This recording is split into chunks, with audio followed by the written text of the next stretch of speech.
Hare Krishna, dear devotees. We have many seats on this side that are available. They're for disabled, so if disabled devotees come, you can surrender your seat. But in the meantime, please fill these many seats. Thank you so much. So we're so honored to have you here for Sri Krishna Janmashtami, such an auspicious day. We're so honored that His Holiness Radhanath Swami has come to address us on this day. Let us welcome him with the traditional three loud Hari Bols. Hari Bol! Hari Bol! Thank you very much. Hare Krishna.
Jaya Radha Madhava Kunja Bihari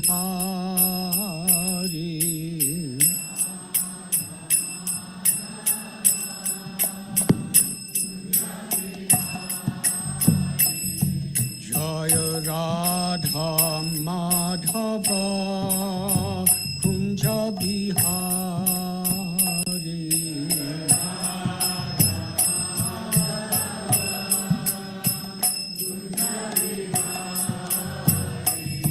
Jaya Gopi Jana Vallabha Girivaradhari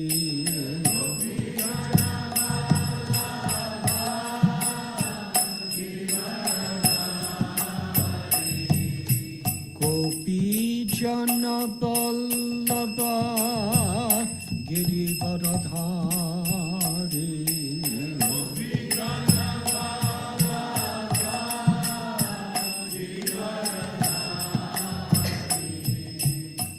Yashodanandana Braja Janaranjana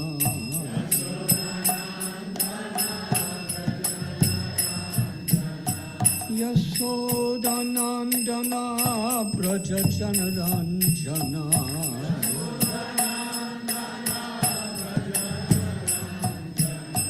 Jamuna Thira Banachari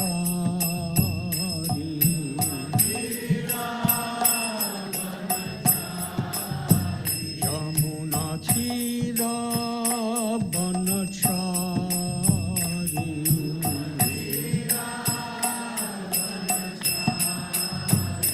Jaya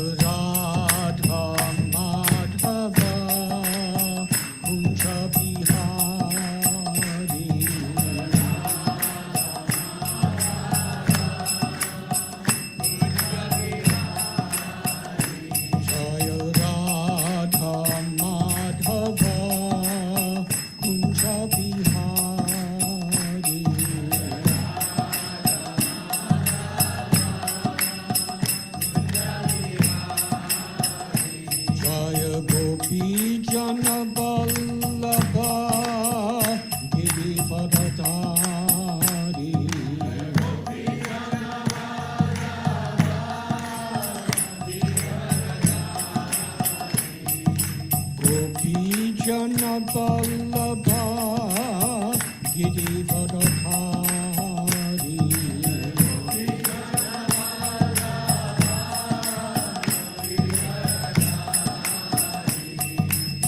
Yashodanandana Braja Janaranjana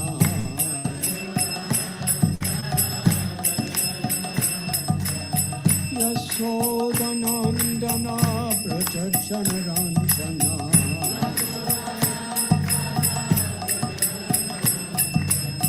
Jamuna Tira Vanachari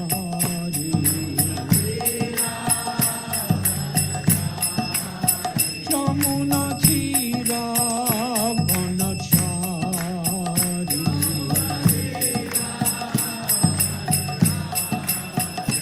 Jaya Radha Madhava Kunja Bihari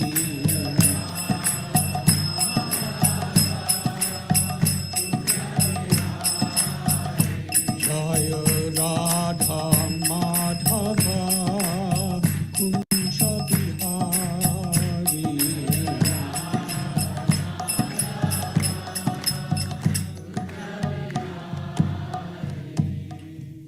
Jai Om Vishnupad Paramahansa Parivrajakacharsha Asto Tadasata Sri Shrimad A.C. Bhaktivedanta Swami Prabhupada Ki Jai ISKCON founder Acharya Srila Prabhupada Ki Jai Jai Om Vishnupad Paramahansa Parivrajakacharsha Asto Tadasata Sri Shrimad Srila Bhakti Siddhanta Saraswati Thakur Prabhupada Ki Jai Ananti Koti Vaishnava Vrinda Ki Jai Namacharya Srila Haridas Thakur Ki Jai Prem se kaho Sri Krishna Chaitanya Prabhu Nityananda Sri Advaita Gadadhara Srivasadi Gaura Bhakta Vrinda Ki Jai Sri Sri Radha Krishna Gopa Gopinath Sham Kund Radha Kund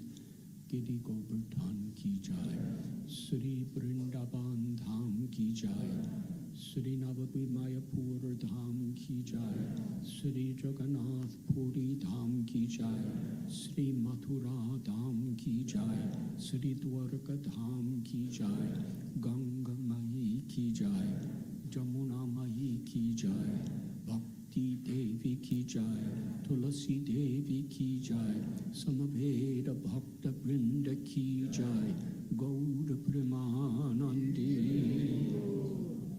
Shri Shri Radha Gokulananda Ki Jai Shri Shri Radha Landanishwara Ki Jai Shri Janmashtami Mahotsava Ki Jai All glories to the assembled devotees. All glories to the assembled devotees. All glories to the assembled devotees.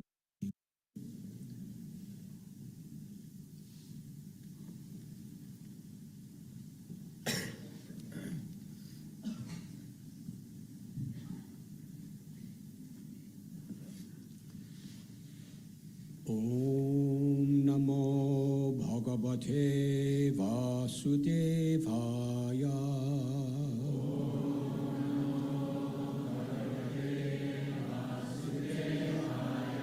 Om Namo Bhagavate Vasudevaya.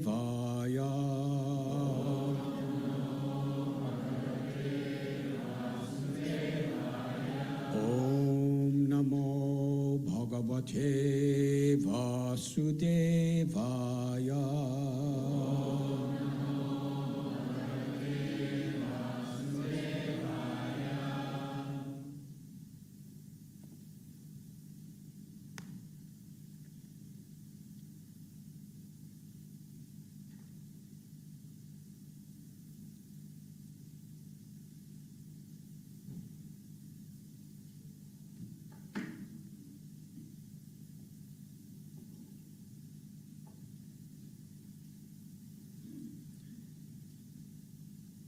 Sri Rajo Vacha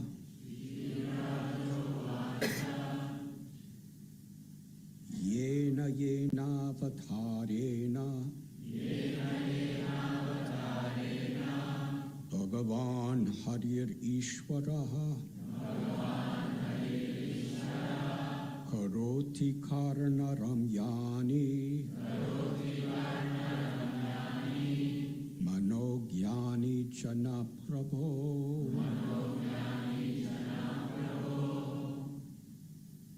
Yachrin Bato Paityarathir Vitritsna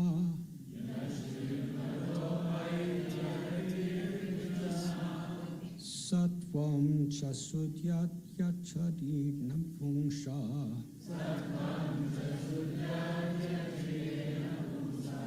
Bhaktir Harorathat Purushe Chasakyam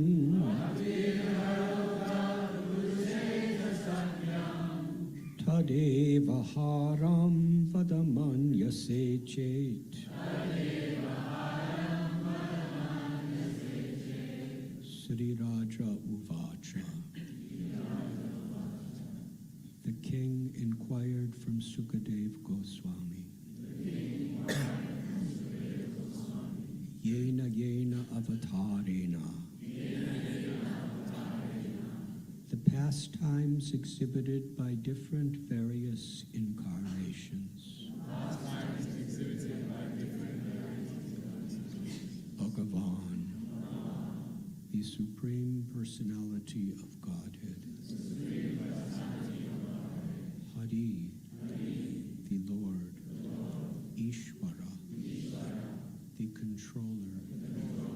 Karoti, presents. Karna Ramyani were all very pleasing to the ear. Mana Gyani, very attractive to the mind. Cha, also. Na, of us. Prabhu, my Lord Sukadev Goswami. Yatsrin Bata, of anyone who simply hears these narrations. Apaiti, vanishes. Arati, unattractiveness. Vitritsna, dirty things within the mind that make us uninterested in Krishna consciousness. Sattvam cha, the existential position in the core of the heart.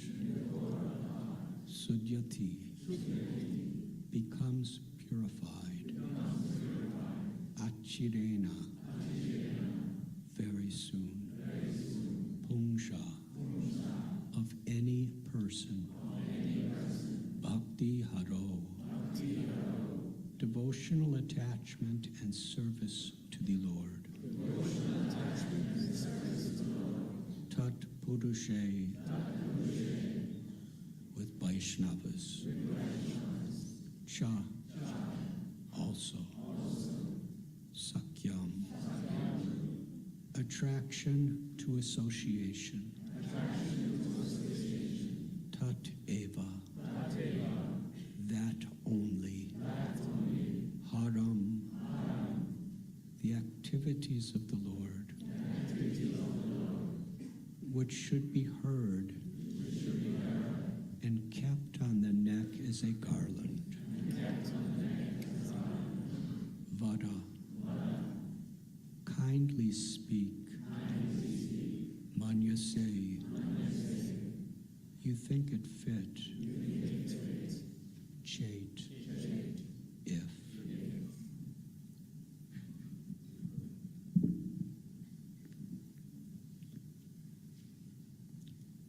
King Parikshit said, my Lord Sukadev Goswami, all the various activities exhibited by the incarnations of the Supreme Personality of Godhead are certainly pleasing to the ear and to the mind.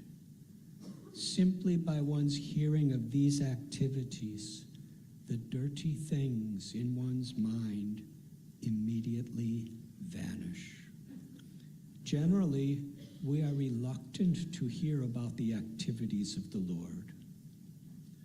But Krishna's childhood activities are so attractive that they are automatically pleasing to the mind and the ear. Thus, one's attachment for hearing about material things, which is the root cause of material existence, vanishes, and one gradually develops devotional service to the Supreme Lord, attachment for Him, and friendship with devotees who give us the contribution of Krishna consciousness. Thus, one's attachment for hearing about material things, which is the root cause of material existence, vanishes, and one gradually develops devotional service to the Supreme Lord, attachment for Him, and friendship with devotees who give us the contribution of Krishna consciousness. If you think it fit, kindly speak about those activities of the Lord. Purport by His Divine Grace, A.C. Bhaktivedanta Swami Prabhupada. As stated in the Prema Vivarta,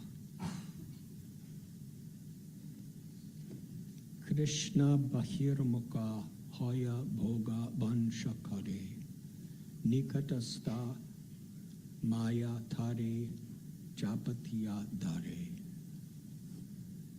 Our material existence is Maya, or illusion, in which we desire different varieties of material enjoyment and therefore change to different varieties of bodies.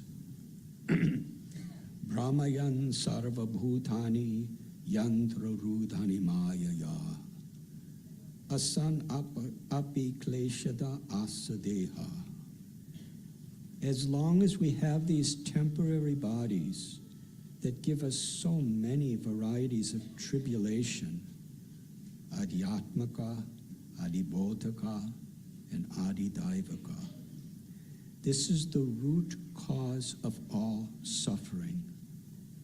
But this root cause of suffering can be removed by revival of our Krishna consciousness. All the Vedic literatures presented by Vyasadeva and other great sages are therefore intended to revive our Krishna consciousness, which begins to revive with Shravanam Kirtanam. Srinvatam Swakatha Krishna. Srimad Bhagavatam and other Vedic literatures exist simply to give us a chance to hear about Krishna. Krishna has different avatars or incarnations, all of which are wonderful and which arouse one's inquisitiveness. But generally such avatars as Matsya, Kurma, and Varaha are not as attractive as Krishna. First of all, however, we have no attraction for hearing about Krishna, and this is the root cause of our suffering. But Parikshit Maharaj specifically mentions that the wonderful activities of baby Krishna, which amazed Mother Yashoda and the other inhabitants of Braja, are especially attractive. From the very beginning of his childhood, Krishna killed Putana, Trinavarta, Shakatasura, and showed the entire universe within his mouth. Thus the pastimes of Krishna, one after another, kept Mother Yashoda and all the inhabitants of Braja in great astonishment. The process to revive one's Krishna consciousness is Adoshadha Tata Sadhu Sangha. Bhakti Rasamrita Sindhu 1:4-15. The pastimes of Krishna can be properly received from devotees. If one has developed a little bit of Krishna consciousness by hearing from Vaishnavas about the activities of Krishna, one becomes attached to Vaishnavas who are interested only in Krishna consciousness. Therefore, Parikshit Maharaj recommends that one hear about Krishna's childhood activities, which are more attractive than the activities of other incarnations, such as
Matsya, Kurma, and Varaha. Gauda Bhakta Vrinda, Hare Krishna, Hare Krishna, Krishna Krishna, Hare Hare, Hare Rama, Hare Rama, Rama Rama, Hare Hare.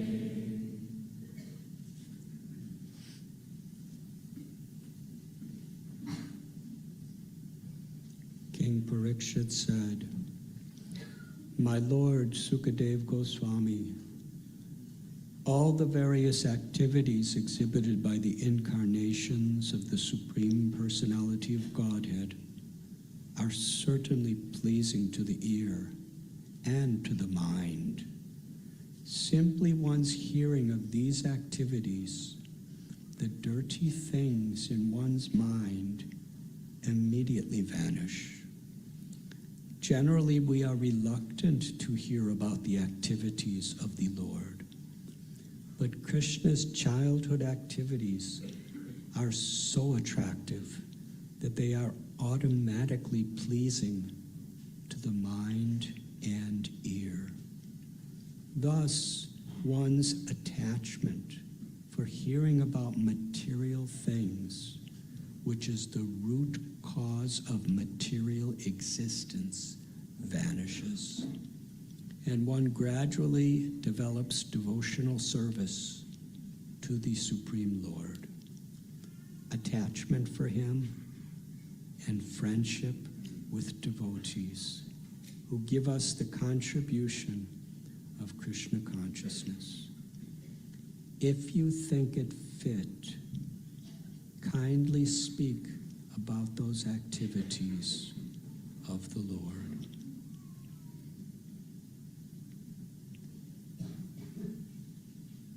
We are reading from Srimad Bhagavatam, Canto 10, Chapter 7, entitled The Killing of the Demon Trinavarta, text 1 and 2.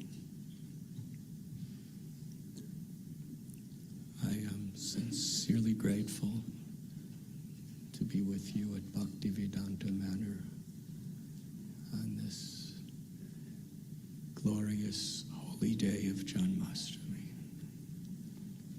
Thank you for being here. I believe it was 52 years ago that Srila Prabhupada was here on this day. And from his own loving heart, by his pure compassion for all beings, Shri Radha Gokulananda appeared here. On that prana pratishta,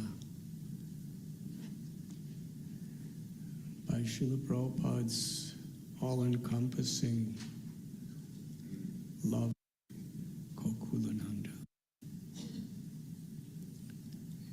and his total surrender to his Guru Maharaj and Sri Chaitanya Nityananda Prabhu's instruction. He invited Radha Gokulananda to accept all of our services and for all generations into the future.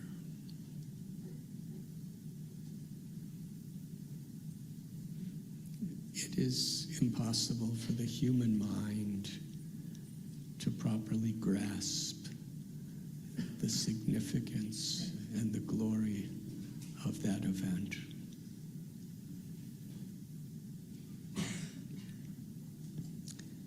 And we are here to celebrate.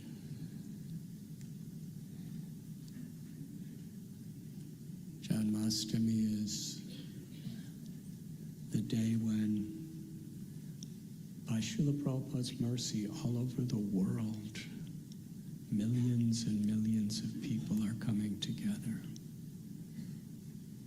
to leave aside all the distractions of material existence and to take shelter of Krishna, to express our gratitude to Krishna.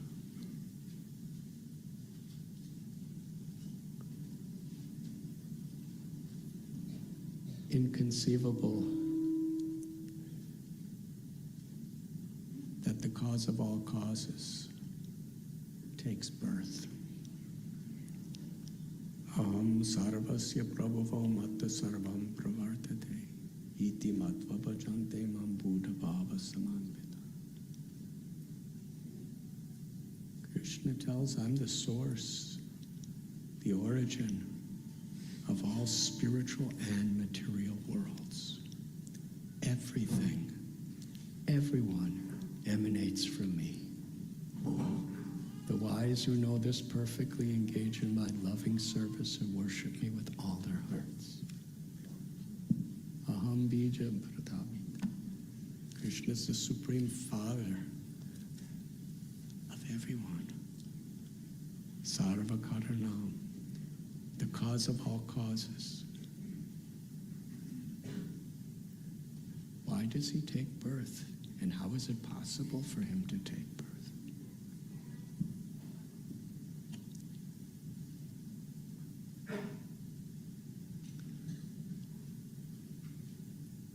Krishna explains why in the Bhagavad Gita. Janma karma chame divyam evam yoviti tattvata tyaktva deham punarjanma naiti mameti sorjana. Because anyone, whatever our background may have been, whatever situation we may be in life today, anyone who sincerely understands the transcendental nature of Krishna's appearance and activities never has to take birth in this material world again, but achieves Krishna's loving pastimes in Krishna's abode. In today's verse, Maharaj Parikshit is speaking. How Krishna orchestrated the topmost of all knowledge of Vedas, Srimad Bhagavatam. Parikshit Maharaj is so grateful, and he's so eager to hear. And throughout Srimad Bhagavatam, and as it gets closer and closer to the conclusion, Parikshit Maharaj is more and more enthusiastic and more grateful for what he's receiving. But it's interesting, because he's not an old person. He's kind of at the prime of life. And it begins, he has 7 days to live. That's quite a terminal situation. And it's not that at the conclusion of Srimad Bhagavatam, he gets to live longer. It's not that his material situation changed in any way. It's that inner transformation. Krishna consciousness is the process of taking shelter of Krishna, being absorbed in Krishna. The transcendental nature of Krishna's activities. Srila Prabhupada is describing when we become absorbed in hearing, chanting, remembering, serving, it revives the eternal Krishna consciousness.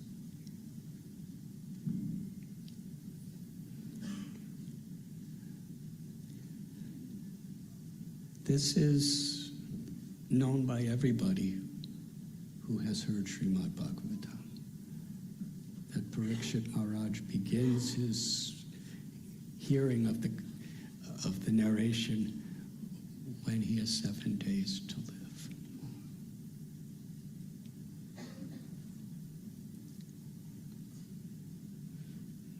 The material situation actually didn't change, because in exactly 7 days he did die, physically.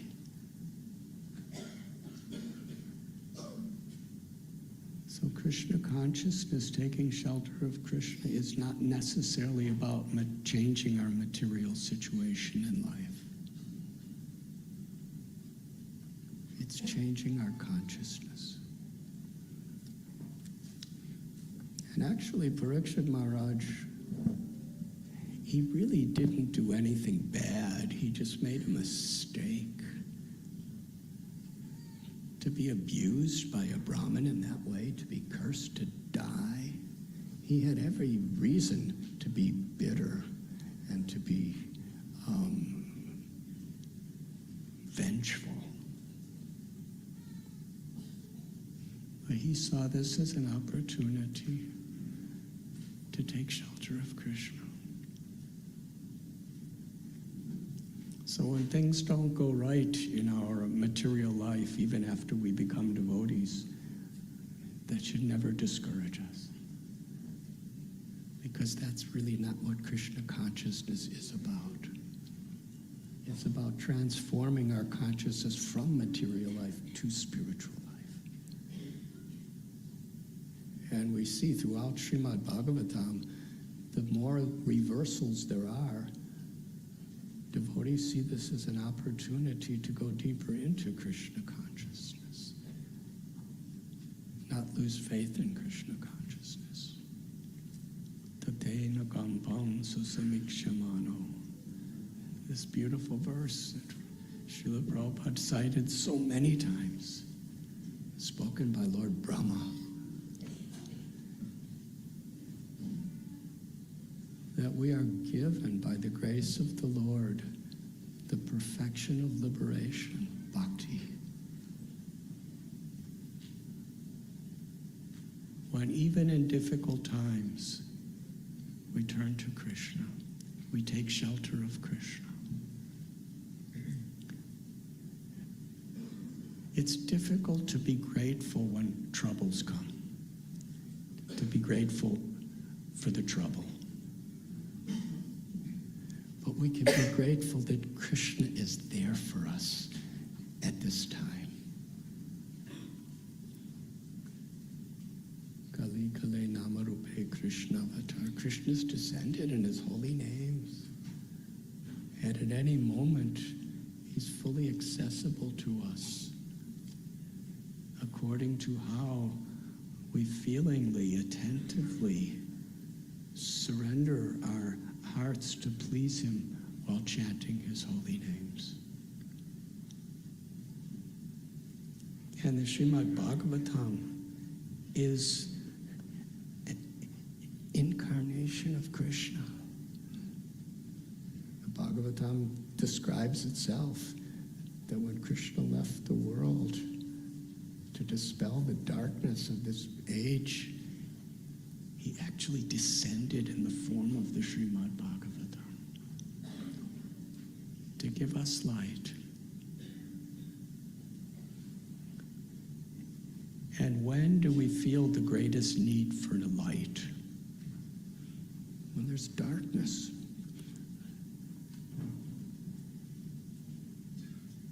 So the difficulties of this world, the inevitable difficulties, Janma Mrityu Jara Vyadhi, birth, old age, disease, death. What to speak of what Srila Prabhupada is referring to, Adhyatmika, Adi Bhautika, Adi Daivaka. Miseries caused by the body and mind, they can be so severe. Miseries caused by nature, the heat, the cold, the fires, the earthquakes, the floods.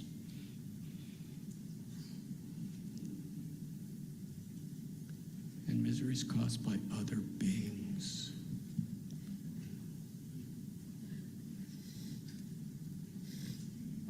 Political leaders with nuclear bombs at their disposal. People giving all kinds of taxes.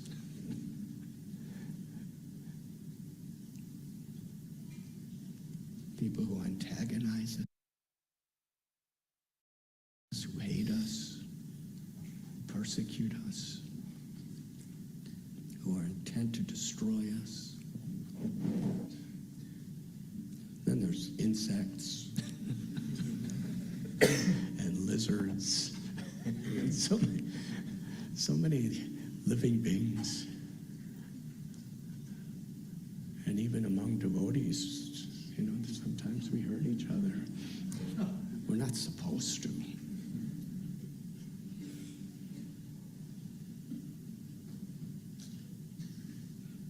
So these inevitable sufferings of material existence, the environment doesn't necessarily change. But we are meant to change by sincerely taking shelter of Krishna. And within this material creation, Krishna is so merciful. Yada yada hi dharmasya glanirabhavati bharata. He descends again and again and again. Why? Narayan in Vaikuntha is having eternal pastimes with devotees. Vaikuntha means there's no anxieties. Why is there no anxieties? Because everyone's so happy, there's no room for anxiety. Light dispels darkness. There's so much love and joy that there can be no anxiety. Everyone's attracted to the Lord. In Goloka, Shishi Radha Gokula Nanda are forever performing their pastimes, and unlimited living beings are ever increasingly enjoying these pastimes together. And here in this world, the Lord comes down when there's people like Ravana and Hiranyakashipu, Kamsa, Hiranyaksha, demoniac people. People exploiting each other. A place where there's so much envy.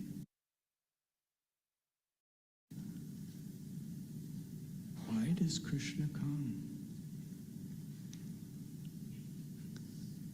And even more inconceivable, why does Krishna always remain in the heart of every living being?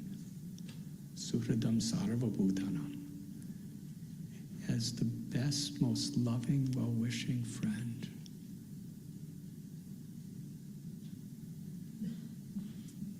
Even Ravana, even Kamsa, Krishna was still living in their heart. He may have really disapproved and not liked what they did.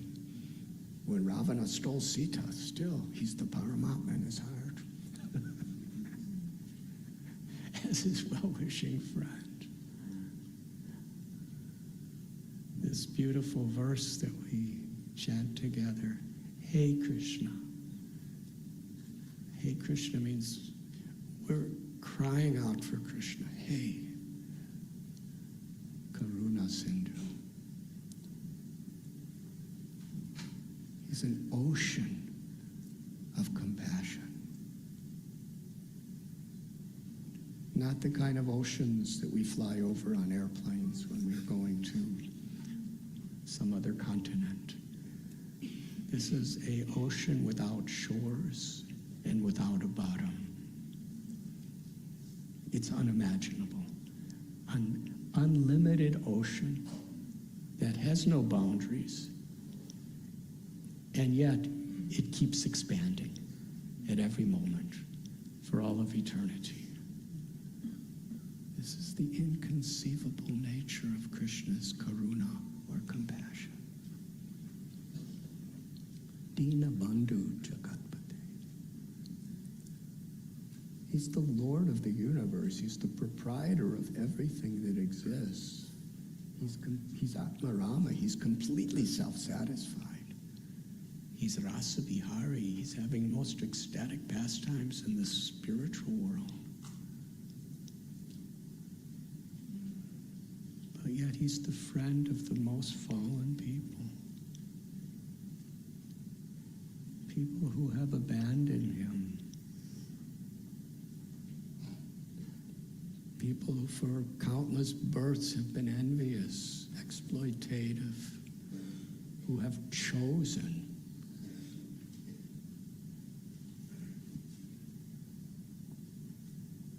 to reject his mercy. People who are suffering. Krishna's the best friend. In this beautiful sloka, first we approach Krishna's compassion. Hey Krishna Karuna Sindhu.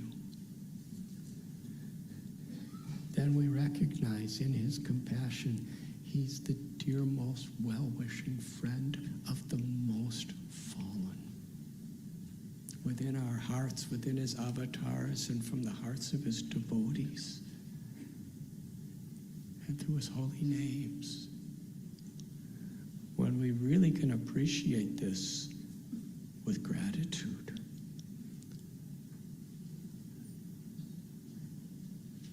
a Vaishnava, it's not, Krishna's changed the situation I'm in. We may say that, but that's kind of a superficial human nature. Our real devotion is, Krishna, I'm yours. Give me shelter. Daivi eshu gunamayi mama maya puratya mami vamya papajyante mayam etat. This material nature is very, very difficult.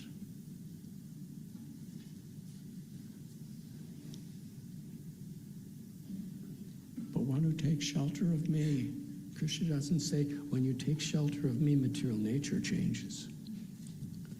Or the effects material nature are having changes. Krishna says, when you take shelter of me, you can cross beyond material nature. That is param dristva nivartate. By having the higher taste of experiencing Krishna's compassion, his love, and reciprocating with our compassion and love, trying to be an instrument of Krishna's love. And when we're deeply grateful and taking shelter, then, Hey Krishna Karuna Sindhu Dina Bandhu Jagatpate Gopesha Gopikanta Radha Kanta Namaste. And Krishna, by his causeless mercy, reveals the divine pastimes of Vrindavan with gopis and with Sri Radha. So here is Parikshit Maharaj. He's been fasting. We're now in the 10th canto. So he's probably been fasting about 5 days now with no water. And yet, he's ever increasingly eager. He's just 1 or 2 days away from death. And yet he's so grateful and so eager to eat.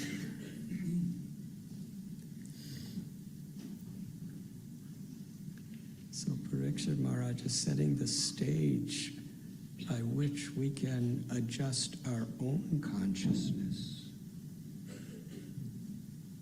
to hear Srimad Bhagavatam, to hear Krishna's teachings and Krishna's pastimes.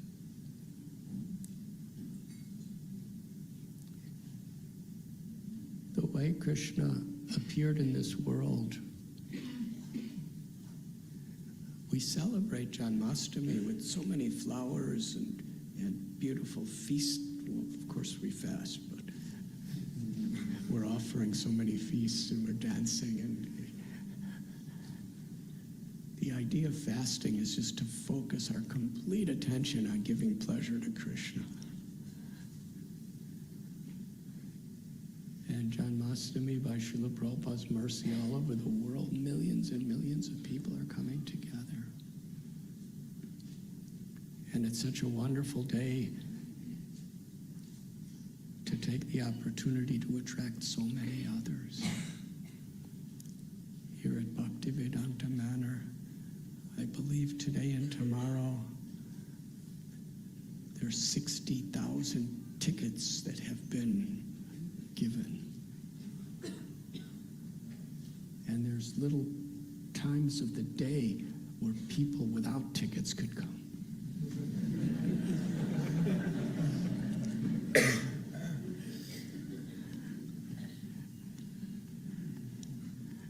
How wonderful. What a beautiful blessing all of you have. When we celebrate a person's birthday in this world, we sometimes give them gifts. Sometimes we give them cake. The idea is to make them happy.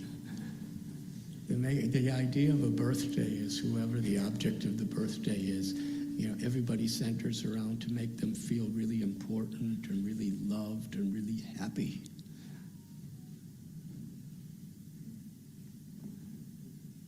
So the altar is so beautifully decorated today, and the deities are so beautifully decorated, and there's that cake with Krishna and Radha and little gopis and gopas.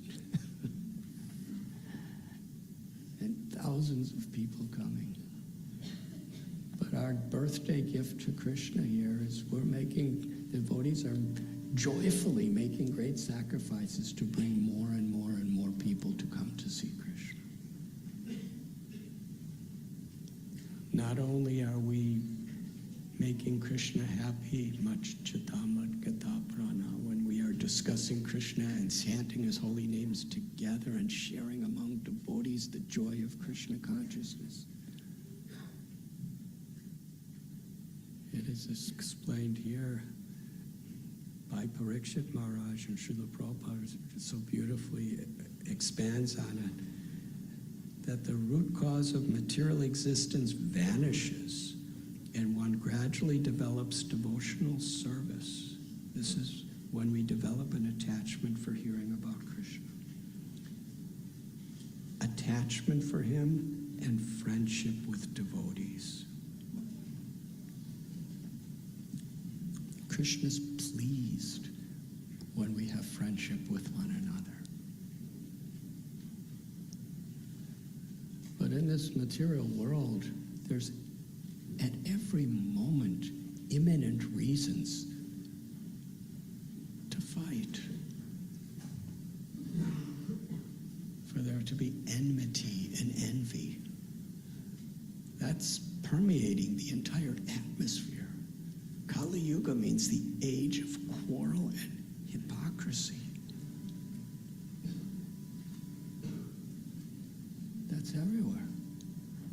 If we're not really tuned into Krishna, then the frequency of all these tendencies of envy, quarrel, and hypocrisy will overcome us.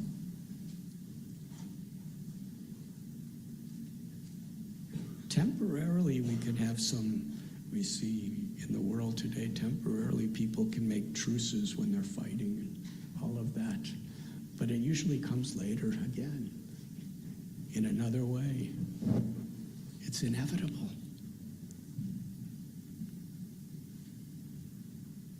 So yes, all the wonderful friends and devotees who are with you, even family members, imminently, we could really start hating each other. We could really be suspicious of each other.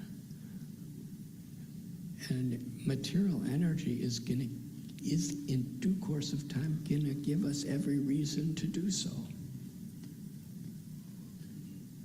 Unless, what does it really mean to be in the association of devotees? What is a Vaishnava community? Where devotees are truly striving to be well-wishers with one another. By personally and trying to help others to become absorbed in developing a higher taste of hearing and chanting about Krishna. There's a beautiful verse in Srimad Bhagavatam that when devotees are absorbed in hearing the glories of Krishna, there cannot be envy among them. So this absorption is at the very heart of everything. And Srila Prabhupada in Bhagavatam is explaining that the very root cause of material suffering is we're attached to hearing about material things.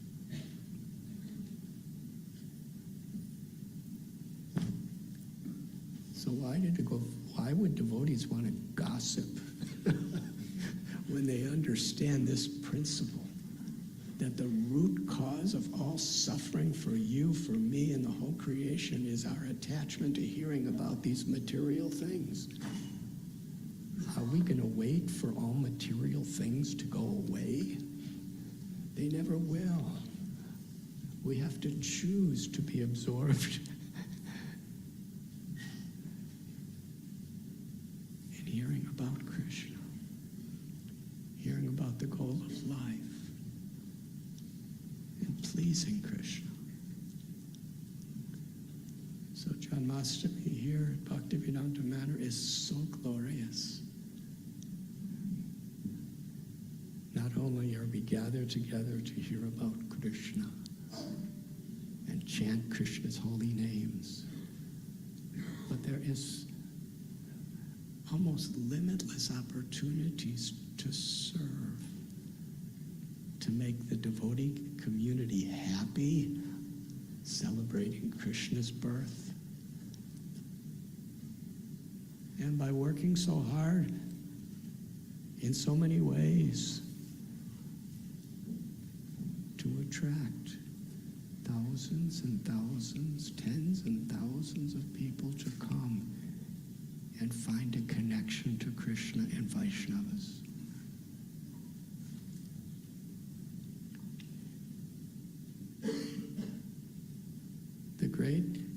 On Krishna's appearance day, he is giving us the supreme gift. The gift of seeing his form, being with his devotees, chanting his names, and the gift of being an instrument in his mission.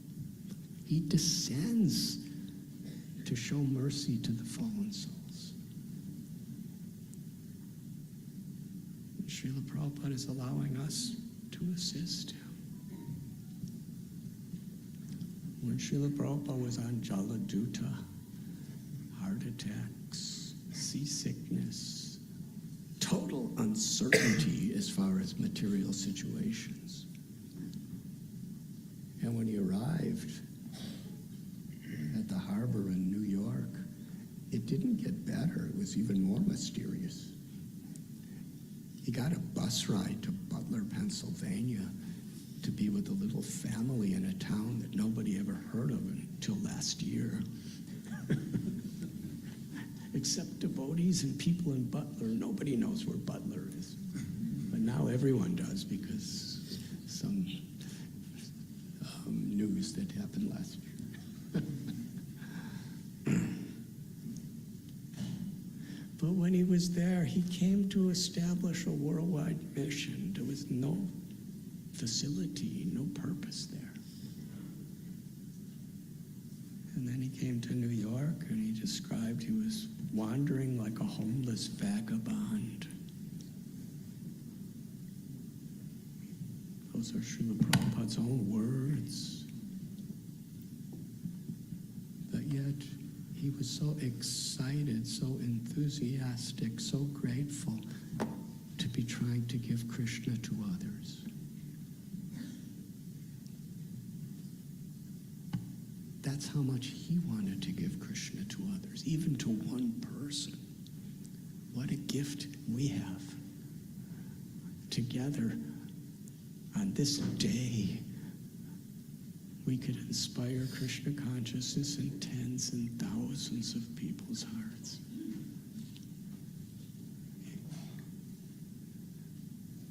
Krishna's giving us that gift. And if we feel that this is really the great treasure of life, that I can be assisting in offering Krishna to others, how happy we will be, how united we will be.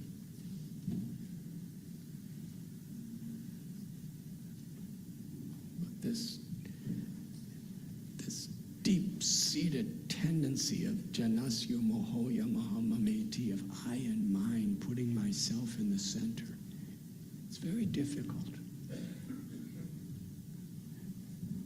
It's not that just by coming here, everything vanishes, and we're just in prema bhakti. That's why devotee association is so important. In the purified state, devotee association is living in the spiritual world. But in the state we're in, where we're gradually making progress, we need that friendship of devotees. And we need to really appreciate that the greatest gift, the greatest wealth of my life is that I could share what Srila Prabhupada and the great acharyas have given me, given us.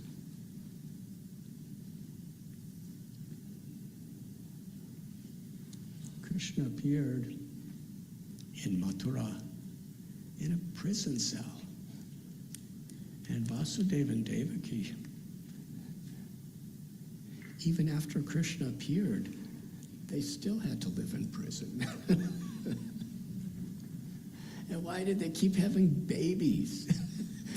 Why did they keep having babies and watching them slaughtered right in front of their eyes? Because they understood it was Krishna's will to give light, to give hope, to give his love.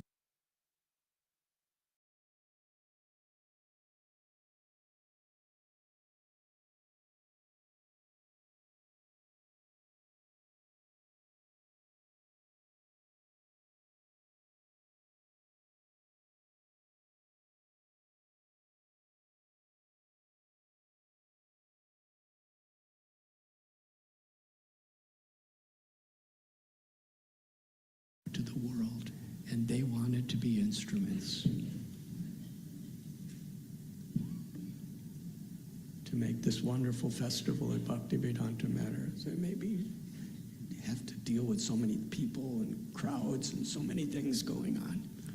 The weather may be like this or that. But what a standard, Vasudeva and Devaki. We're just assisting Srila Prabhupada and Radha Gokulananda. That's the glory that we have inherited. But in order to assist Krishna in his mission to give all of us bhakti, they were willing to live years and years and years in a prison and see the heartbreak of losing their own children. And in that setting, Krishna appeared.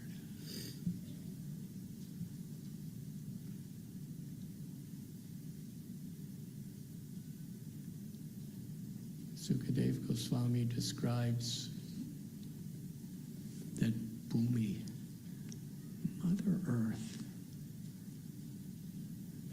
Bhumi is an expansion of Krishna's Shakti, an expansion of Krishna's feminine energy.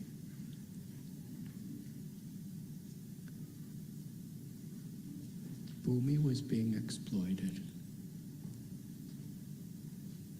This idea of environmentalism, ecological friendly life, and all this stuff that's going on of the world,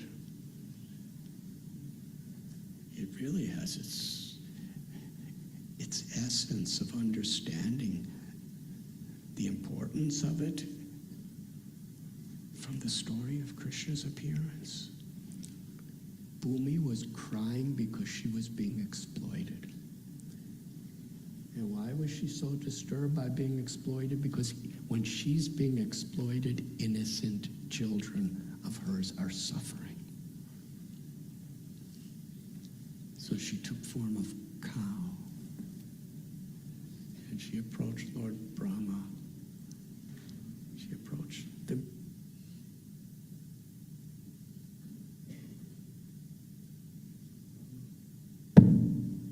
Hari. Lord Brahma, along with other demigods and rishis and sages, went to the ocean of milk, and they chanted beautiful mantras and prayed for the Supreme Lord to appear, to show mercy.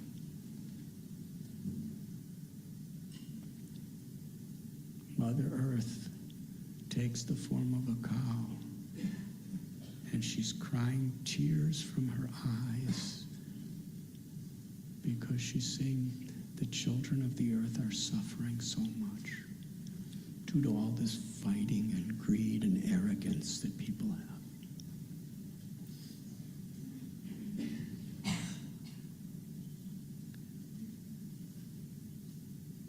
And the Lord proclaimed that he would come, and that demigods should appear in the Vrishni and Yadu dynasty to prepare for his arrival and to assist him.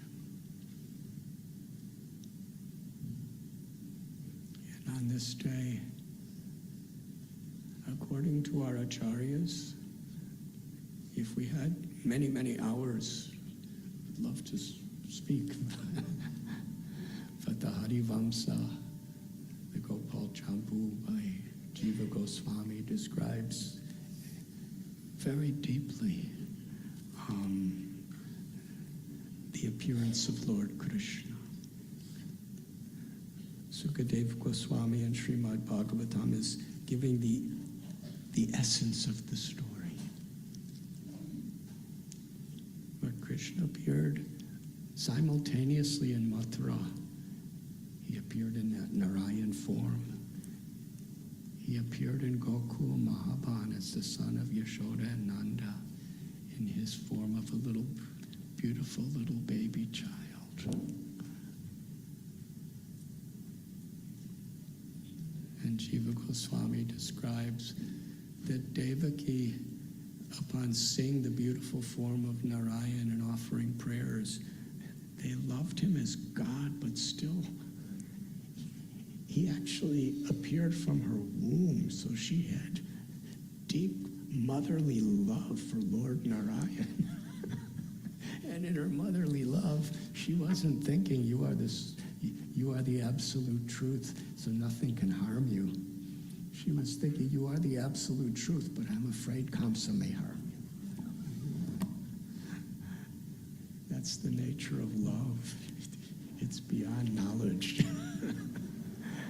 And she prayed, he's waiting for you to kill you. And I've seen how he kills my children.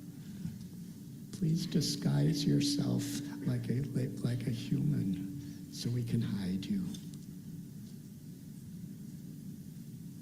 So at that time, by Krishna's arrangement, Yogamaya, who was in the womb of Yashodamaya and Gokul Mahaban, she carried Krishna like a breeze carries a blue lotus fragrance. She carried him across Yamuna to Mathura, and the almighty form of Narayan, who's an expansion of Krishna, entered into baby Krishna's form. Narayan was dressed with celestial gold and jewels, holding weapons and beautiful helmets and clothes. And Gopal's just a little helpless baby who's naked. Yet Narayan entered his form. That little baby Krishna, all the avatars, all the aspects of God are all within him and included.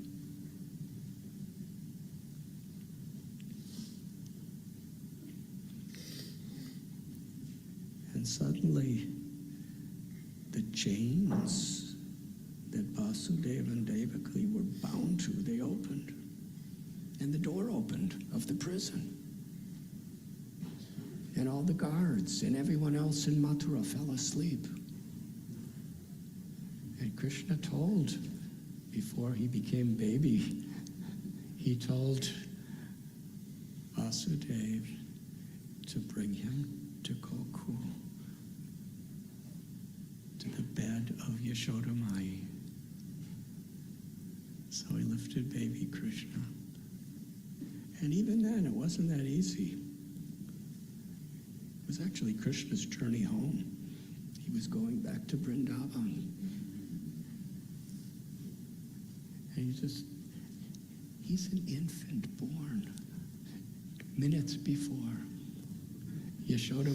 Devaki, what a blissful heartbreak that is. She endured so much for this child to be born. And now, within minutes, he's leaving her. And she doesn't know if he'll ever see her again. So the acharyas describe, she gave Krishna her milk to prepare him for journey. And then Vasudeva went outside, and there was torrential rain. And he approached Yamuna, and it was so flooded. Very rapid, dangerous current. But Ananta Shesha was like an umbrella who was protecting little Gopal from the rain. And then Yamuna, the tide went down to about where the waist of Vasudeva was. And he was walking across Yamuna. And it was really dark. And suddenly, Srila Prabhupada describes this. Krishna fell out of his arms. By Krishna's arrangement, he just slipped out of Vasudeva's arms, and he fell in the water. And it was so dark, Vasudeva could not find him. Because how could you find someone when you can't see?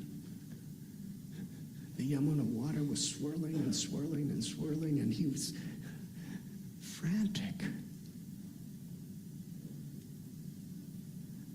And then Krishna appeared, and he picked him up, and he brought him across the river, and he exchanged him for little Yogamaya, who was just laying on the bed of Yashodamaya.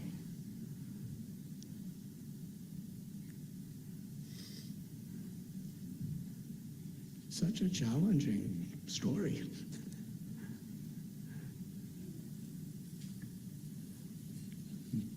What it means to really put Krishna in the center.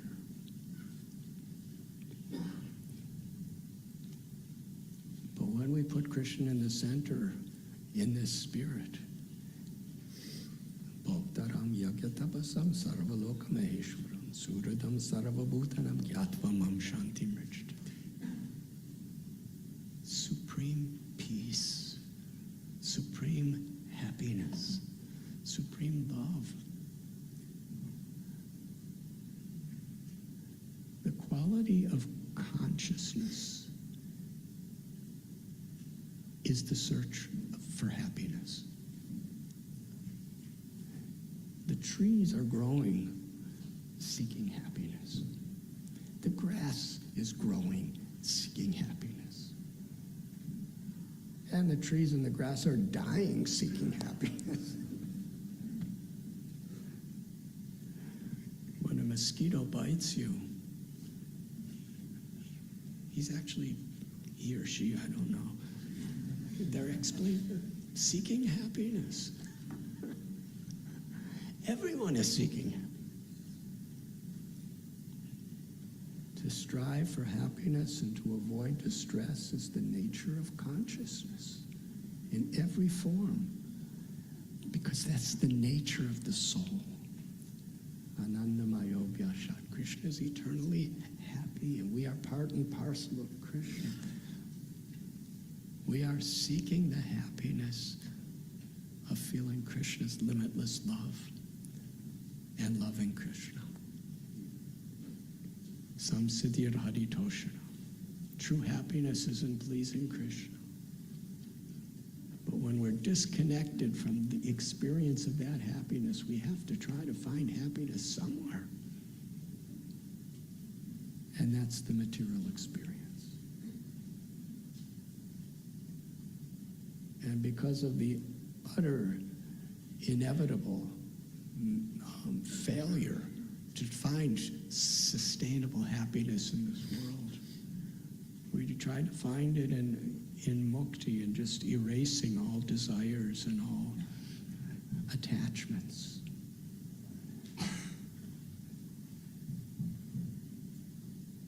But that is not the happiness of the soul. A state of neutrality where there's no misery. Prema, love, bhakti, that is the happiness we are all seeking. And we find in all of these these beautiful stories. The devotees are seeking that happiness and finding that happiness even in difficult situations by absorbing. How Vasudeva was absorbed in Krishna when he was looking for him in that Yamuna. How Devaki was absorbed in Krishna when he was being taken to Gokul.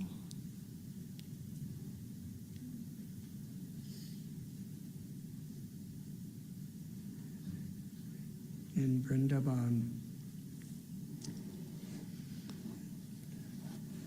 Yashoda Mai, she was so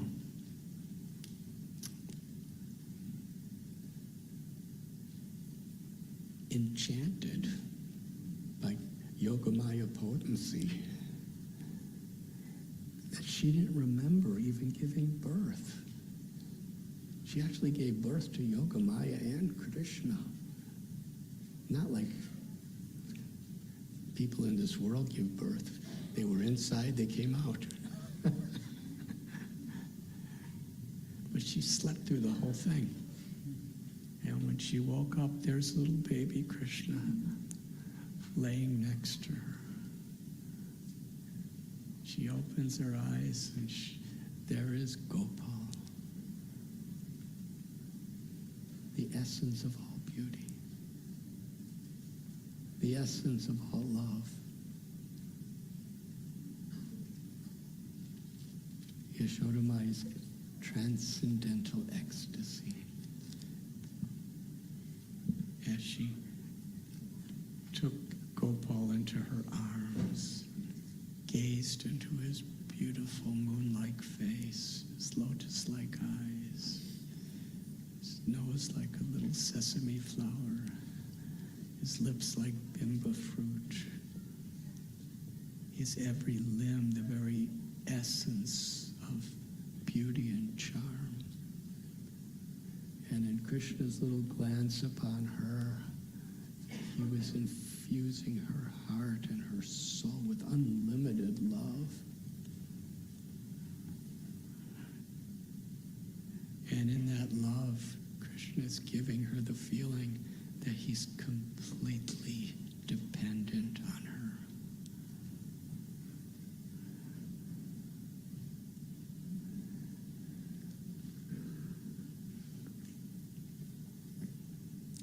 She called Rohini to give the news to Nanda Maharaj. At the time, Nanda Maharaj, it was early morning the next day. We're talking about tomorrow now. It was early the next morning, and Nanda Maharaj was milking cows with Gopas, the elder Gopas. And Rohini told this one Brahmin lady, please give him, Nanda Maharaj, the news that his son is born. Yashoda and Nanda had been waiting years to have a child, but no child was coming.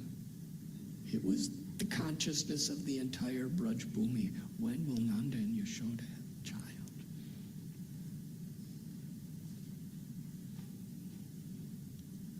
Jiva Goswami describes that one day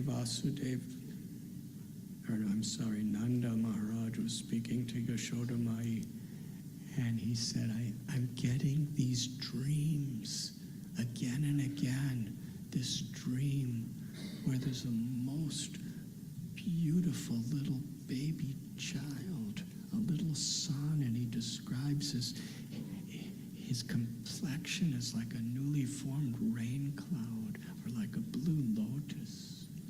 And he has such beautiful lotus eyes. And his teeth are like pearls. And he's with a little girl. And Yashoda Mai said, I'm having the same dream.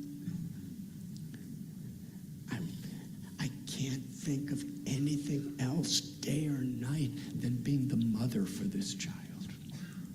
And Vasudeva said, that's what I'm thinking.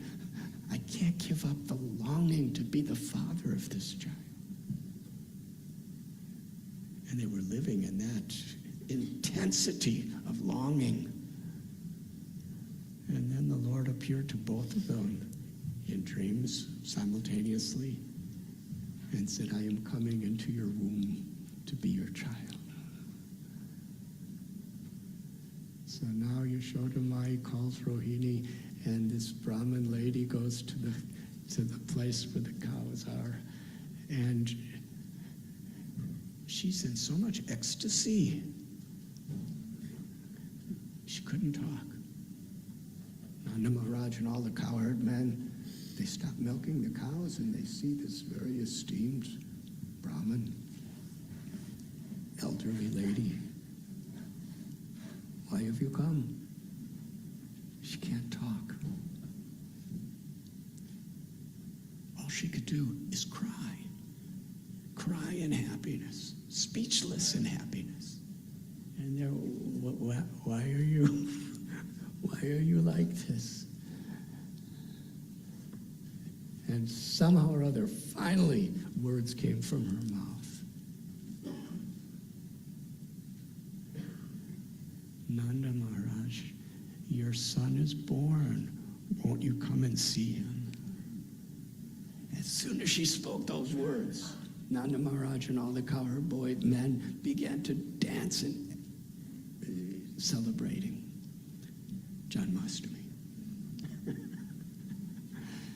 The appearance of Krishna describes they were dancing like peacocks after a long, hot, dry summer, how they dance when the first rains come. And Nanda Maharaj ran back to his room or his house and changed his clothes. And then he was trying to run, somehow or other trying to run, but he couldn't walk. He was like stunned, almost paralyzed, because he was so happy, so overwhelmed with spiritual ecstasy. He would walk some steps, he would stop, he would fall down somehow or other. He came to the place where Yashodamai had Krishna, Gopal in her arms. And Yashodamai placed Gopal in the hands of Rohini. And Rohini brought Gopal and placed in the arms of Nanda Maharaj. And Nanda Maharaj gazed at the supremely beautiful, ecstatic origin of all existence. And it's very difficult for us to comprehend what to speak about. But Krishna is the origin of everything that exists. He's the proprietor of everything that exists. He's the father and mother of every living entity in all spiritual and all material worlds. We've seen Nrsimhadev's strength and Varahadeva's strength and Ramchandra's strength and the power of God. Mahavishnu, just by exhaling, manifests all universes. By inhaling, he destroys it all. These are just little drops from the ocean of the power and glory of God. Now concentrate all of that and beyond all of that and everything else, and it's all manifesting in the sweetness of the beauty of baby Gopal. That is what Nanda Maharaj is seeing. And Gopal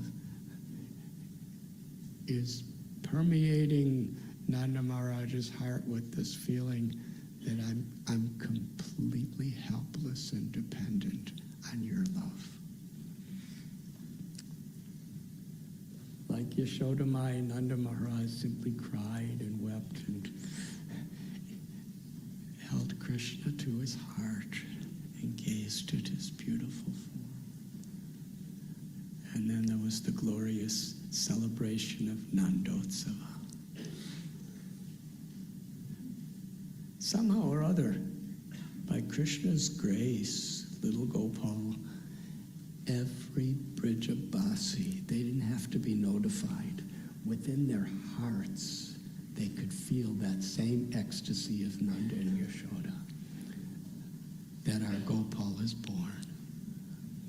And they all came running to the home of Nanda and Yashoda with their best clothes on, with so many beautiful gifts to celebrate the appearance of Krishna. Brahmins were chanting, Kirtan was singing, instruments were playing, everyone was dancing, smiling, crying, total unity in their love for Gopal.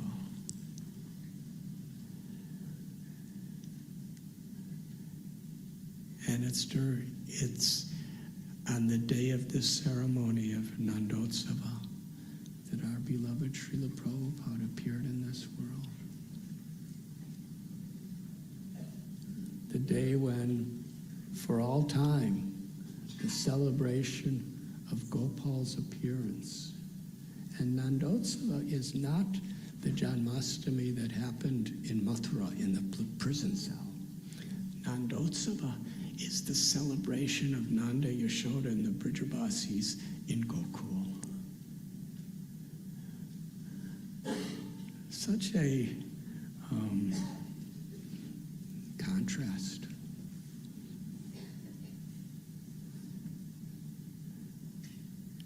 Vasudeva and Devaki are in a prison.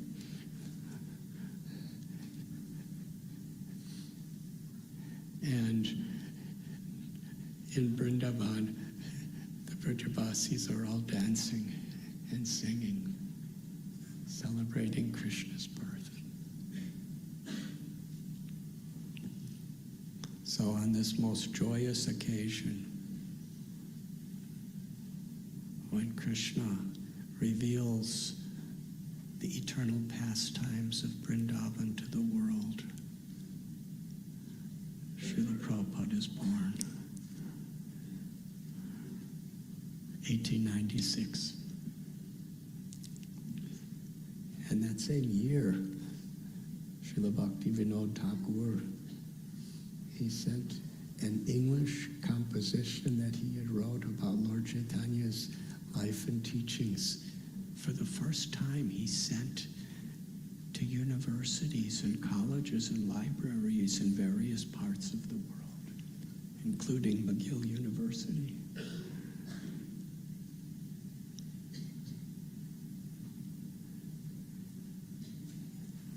Bhakti Vinod Thakur wrote that book in Calcutta at his home. It's called Bhakti Bhavan.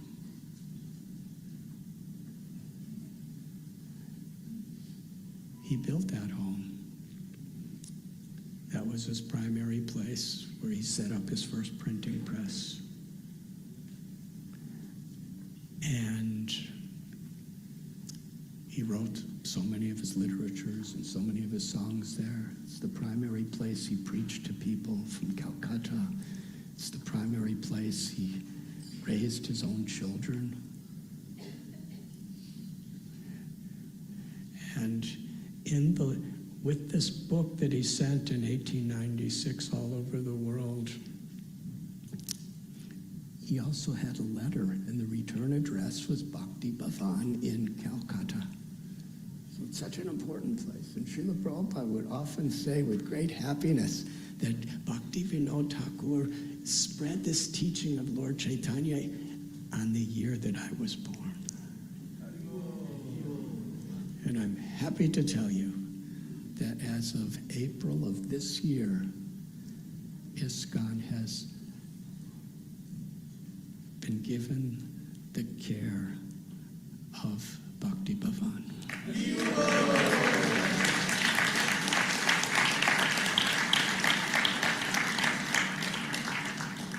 And it was actually really crumbling, but now, since April, there's 24-hour practically marathon of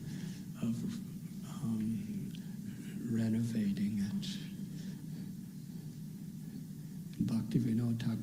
his original deities are still there. Kurma Shila, Govardhan Shila. His Bhajan Kutir is there. Bhajan Kutir of Jagannath Das Babaji is there when he was in Calcutta. His Bhakti Vinod Thakur's Japamala is still there. The bed that he slept in and the bed that he left this world in Bhakti Bhavan is there. His good wife, Bhagavati Devi, she lived there for so many years and she left her body there. Very holy place, unimaginable. And they're finding so many artifacts as they're renovating it. It's incredible. But that will be a home by Srila Prabhupada's incredible mercy and compassion. Bhakti Vinod Thakur is giving the care of this limitlessly holy place to all of us.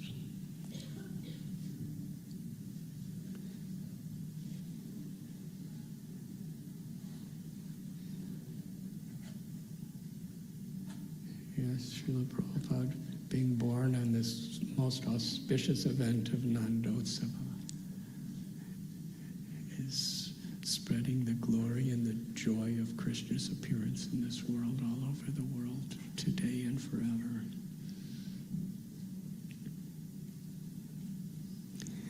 And I think it's time for Abhishek, but I'm going to tell one story.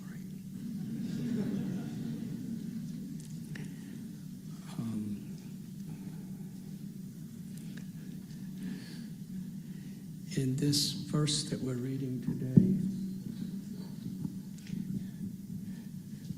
Krishna had already delivered Putana. How merciful. Putana came to kill Krishna. She deceived everyone by taking a beautiful form that looked like a loving mother. But her only intent was to poison Krishna.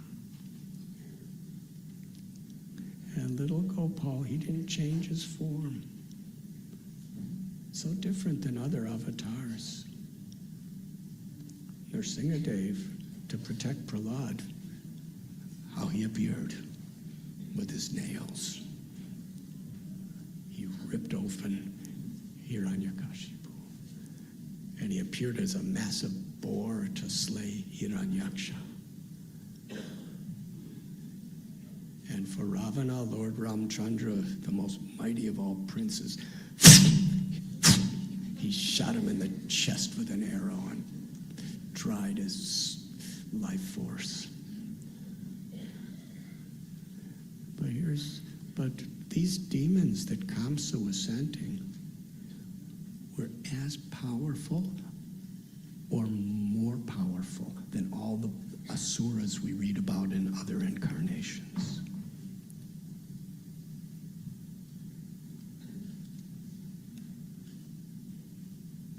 They were unbelievably powerful.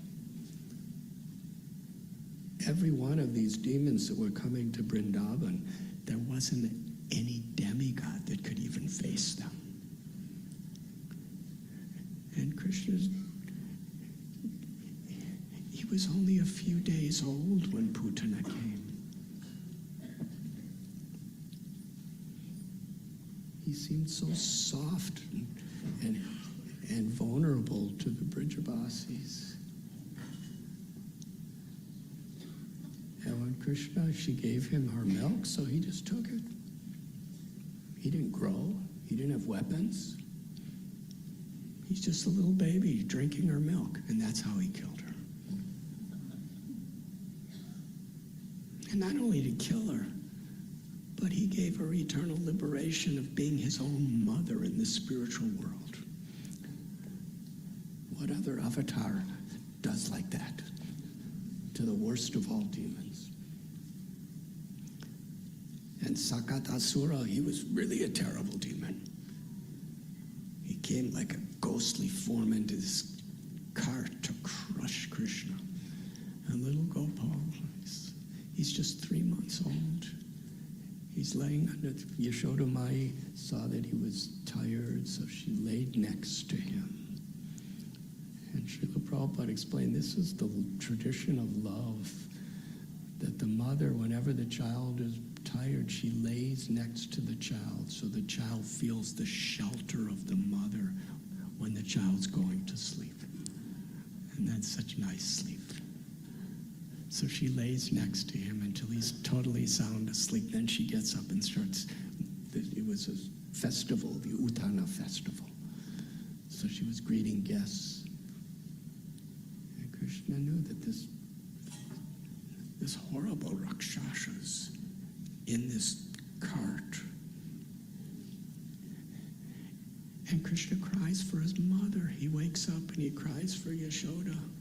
And while he's crying for Yashoda, he incidentally kicks his little tiny foot. It's about this big.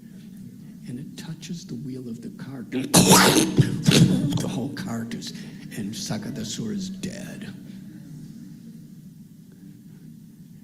You know,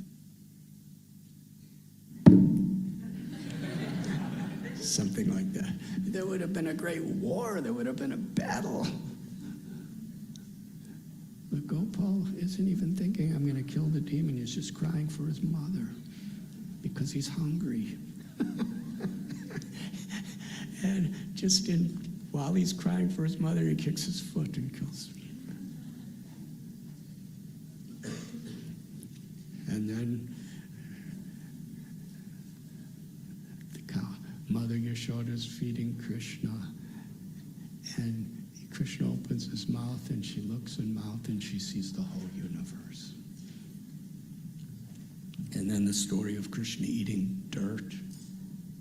Balaram and the other gopas, Krishna ate dirt. Now he's just a little child, Brahmandagat. Those of you who were with Srila Prabhupada in 1971 when he came to Vrindavan, he took the devotees on a parikrama. I know Vishaka Prabhu was there. Perhaps some of you were there. But he came the end of November 1971. And every day he would give Srimad Bhagavatam class at this nice home he stayed in near Madan Mohan Temple. And then there would be breakfast prasad. And then he would take everyone on parikrama for half the day. To Barsana, to Govardhan, to so many places. And one day he took us all to Brahmandagat. And it's as if it was 10 minutes ago. Srila Prabhupada telling this story right there on the bank of Yamuna in Gokul of how Krishna ate dirt. He was telling the story with such childlike, awesome, divine love. Yashoda Mai, why did you eat dirt? Krishna said, I did not eat dirt. But your friends, even Balaram, is saying you ate dirt. Krishna said, I didn't. They are lying.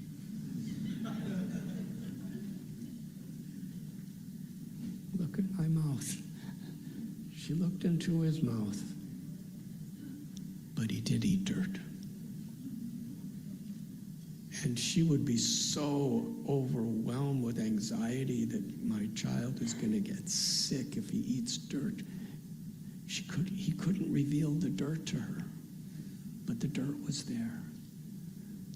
So to divert her attention from the dirt, when she looked in his mouth, she saw the whole universe. Mountains, oceans, planets, all living beings, demigods. She looked closer, she saw herself looking in Krishna's mouth. She was thinking, what am I seeing? I'm thinking I'm the queen of Vrindavan, but was so awesome. But her motherly love could not be disturbed. She was thinking, am I dreaming? No, because my eyes are open. Am I an illusion? No, why would the demigods waste their time putting a gopi in illusion? She was trying to figure out what she's seeing and why she's seeing it. Is it that what Gargamuni said, and I hear people talking about it, that my son is like Narayan? She said, no. What does Gargamuni know?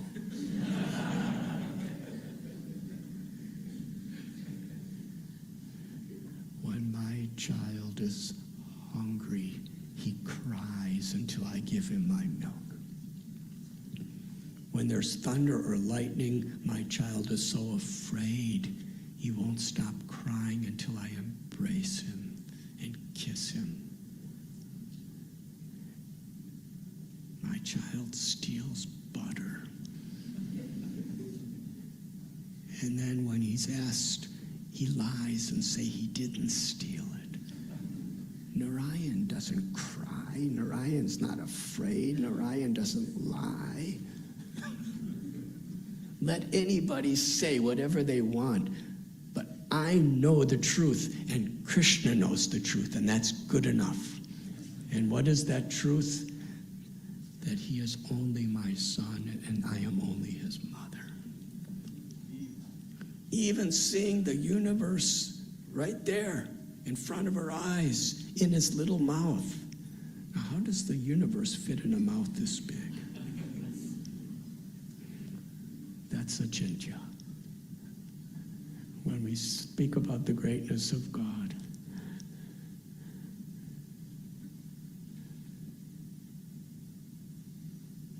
it could not disturb her motherly love.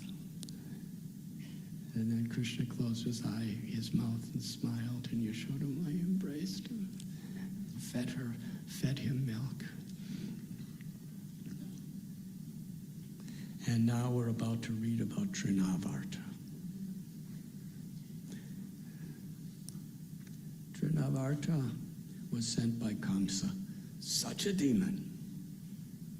He took the form of a whirlwind, like a hurricane. And Yashodamai, she was holding Krishna. He made himself so light. It describes he was as light as a blade of grass.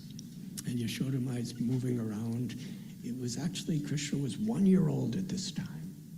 That's where we are in the Bhagavatam at this verse. He's 1 year old.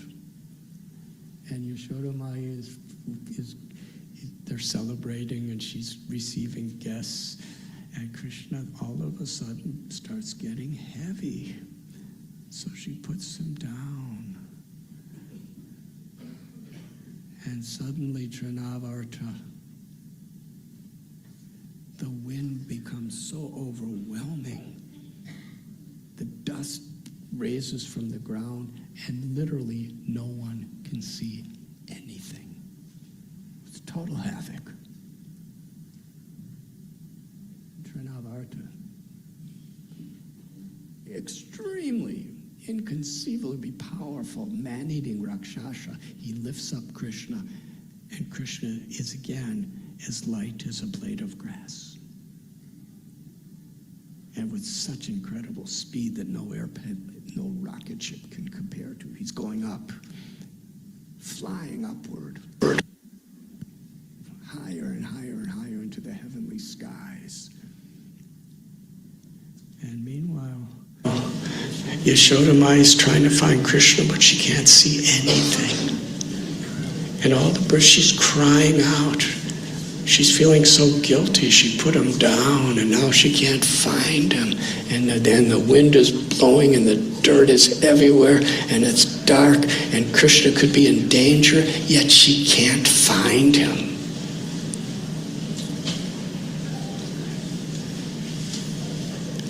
Her anxiety is practically limitless in her love for Krishna. But yet that anxiety is infinitely a deeper ecstatic experience than total peace. Because it's an expression of her love. Krishna does these things to increase the love of his devotees, increase the absorption of the love of the devotee. And finally, the dust settles, it becomes light, and Krishna is nowhere to be found. Yashoda Maya is frantically running here and there and crying out, Gopal, Gopal, Gopal, where are you? And all the other gopis and gopas are all running around trying to find Krishna. He's nowhere. He's way up in these heavenly abodes with Trinavarta. And little Gopal's 1 year old. From being like a blade of grass in weight, he increases his weight to being like a massive mountain. So much that Trinavarta, because he's way up high, he can't survive. Krishna's just way up there. And then Krishna's little tiny gentle arm is wrapped around Trinavarta's neck, and he squeezes and begins to choke Trinavarta. And this demon, with all of his strength, is trying to push Krishna off him. Gopal didn't grow. Gopal didn't have any weapon. He just had his arm around the neck and just squeezed him. And way up in the sky, Trinavarta, his eyes popped out. In total desperation, he lost all his strength and fell from the sky.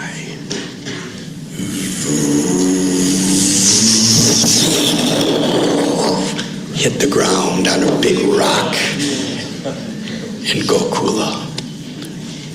And his limbs and his bones were all scattered all over the place. And when they heard that massive, like a meteor hitting the ground, they all came running, and there's Gopal. He hasn't even learned to walk yet. He's just kept crawling around. And that's Krishna in Vrindavan. There's no demon where we find Krishna uses any weapon. He does everything in a playful way, so that nothing could disturb the spontaneous mood of the love of the residents of Vrindavan.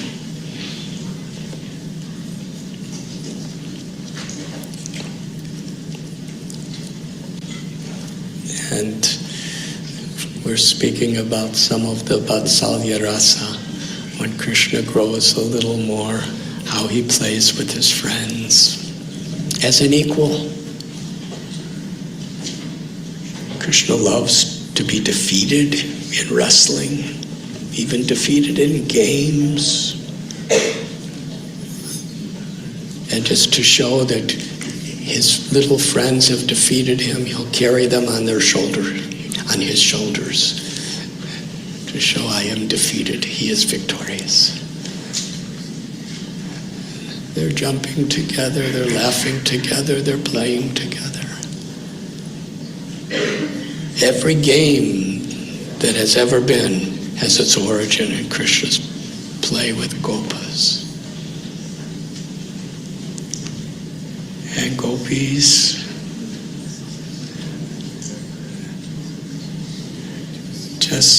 all rasas of love from all incarnations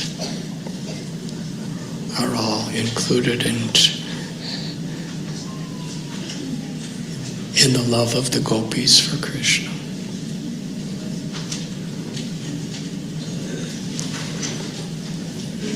Rupa Goswami describes this, that the various avatars, the various expansions of the Lord that come to this world, and even in the spiritual worlds of Vaikuntha, they have 64 qualities. But Krishna in Vrindavan only, he has the 64 qualities in their total fullness. And he has 4 qualities that no other avatar has in such fullness. Venu Madhurya, the sweetness of his flute. When he plays his flute, the river Yamuna changes course. Solid objects melt in ecstasy. Liquid objects become like stone. And it completely charms the heart. Everyone knows how music can affect us. And this is something that's always been. When people think of their youth, they usually think of the songs they used to listen to. Yes? So music has such a deep effect on our hearts. But what is the origin and the fullness and the inconceivable, unlimited effect of how music affects the heart eternally? Is Krishna's flute.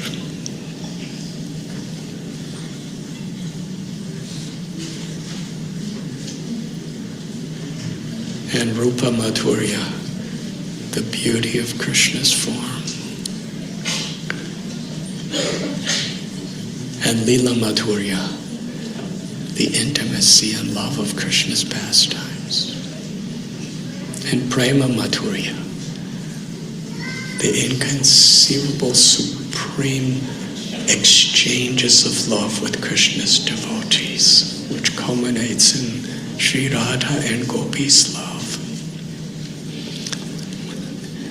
This is Janmashtami, to offer our gratitude, to offer our hearts and our lives to Krishna. Thank you very much.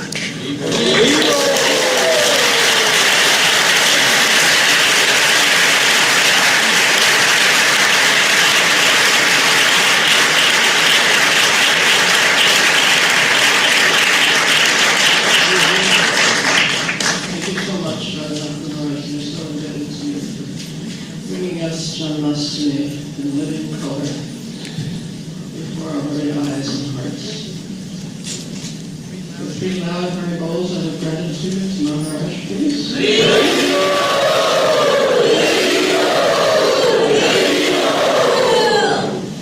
So we're now going to set up to the Abhishek, and as we set up, we'll hear from Radhanath about the Bhadra campaign for this year. Hare Krishna.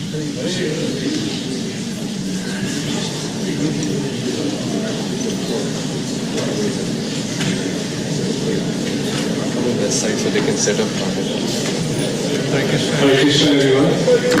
Everyone please stay because this is most important. My humble request, everyone please, with rapt attention, let us hear Divyanam Prabhu's wonderful presentation. Thank you, Maharaj. Hare Krishna, everybody. So I'll keep it brief as we have Abhishek starting very shortly. So today's Katha was really so beautiful, and then it made me think that after relishing what we have heard, why would we not want to share this with others, especially on this beautiful occasion of Sri Krishna Janmashtami and Srila Prabhupada appearance, which is coming up tomorrow. So with that in mind, I'm just going to share a very short excerpt and we're going to play a video soon after that. Here, this is from Leelamrit. Satguru Maharaj writes that Bhaktivedanta Swami put his faith in Srimad Bhagavatam, giving up almost all other kinds of missionary activity, and had been the advice and example of his spiritual master and of Lord Chaitanya. They had not been interested in building costly temples or creating neophyte disciples. Srila Bhaktisiddhanta Saraswati Thakur had stressed that preaching is the essence, and preaching meant books, and the best book was Srimad Bhagavatam. To write and publish Bhagavatam for the enlightenment of the general populace was a real service to the Lord. That was Srila Bhaktisiddhanta Saraswati's opinion. He had preferred publishing books to establishing temples, and he had specifically told his disciples to write books. It was the business of advanced empowered devotees to write books, publish them, and distribute them widely. A program to distribute transcendental literature everywhere with even more expertise than the communists would create a great positive effect on the people of Europe and America. And if Europeans and Americans turn to Krishna consciousness, then the rest of the world would follow. Bhaktivedanta Swami Srila Prabhupada continued working alone in his room at the Chippivara temple, absorbed in the thoughts of spreading the news of Krishna on a scale never done before. So now we are going to play this beautiful video as an offering to Srila Prabhupada and an offering to all of you, so we can be inspired to be the great example in Srila Prabhupada's movement. So the video will come up shortly.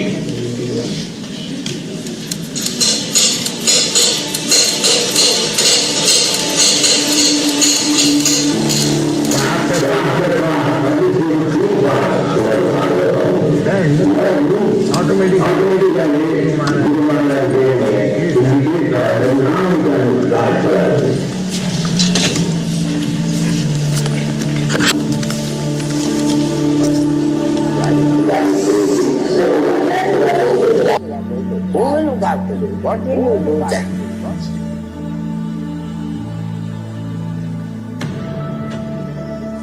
At the age of 70 years, for 1 year I had no place to live. I took some of my books, Srimad Bhagavatam, and I was personally selling these books to the booksellers and to the persons anyway, with great difficulty. New York is a very expensive city for a landowner. And we're conducting the Bhadra Purnima campaign, that is, all of us, all over the world, from the top down and from the bottom up. And I'm humbly requesting everyone to take this opportunity, which is stated in the Srimad Bhagavatam, to be so rewarding that by distributing one Bhagavatam set on Bhadra Purnima, one gets the benefit of going back to the Supreme Abode. Please distribute at least one Srimad Bhagavatam set for Bhadra Purnima, and either sponsor one, buy one for yourself, get one for your friends or your parents or somebody on your block. But please take the initiative and distribute at least one set of Srimad Bhagavatam for Bhadra Purnima. Thank you very much for considering my request, and may Lord Chaitanya shower you with his blessings. Hare Krishna.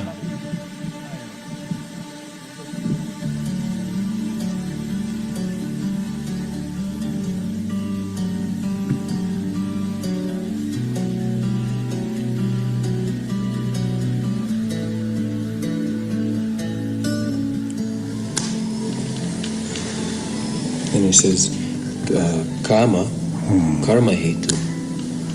Karma hetu, if we engage in devotional service, we get a different nature.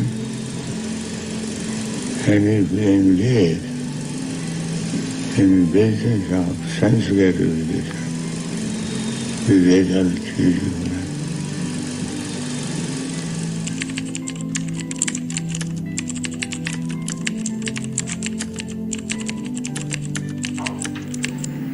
bhajan, those who are engaged in devotional service.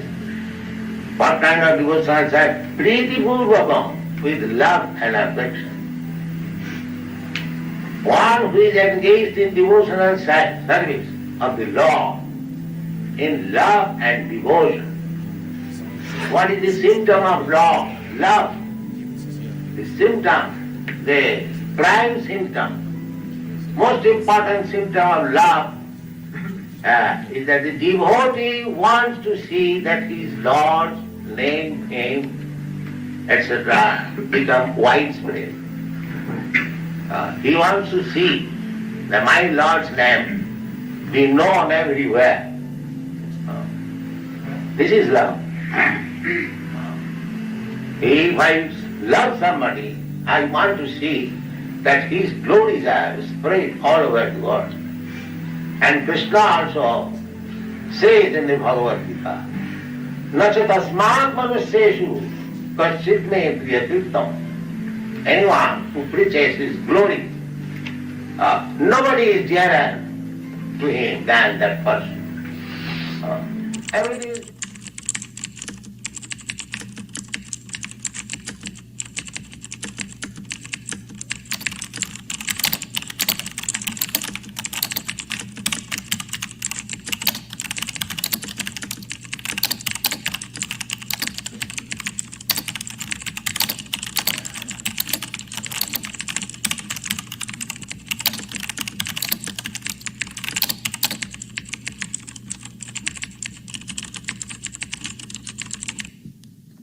Hare Krishna. So that was the video.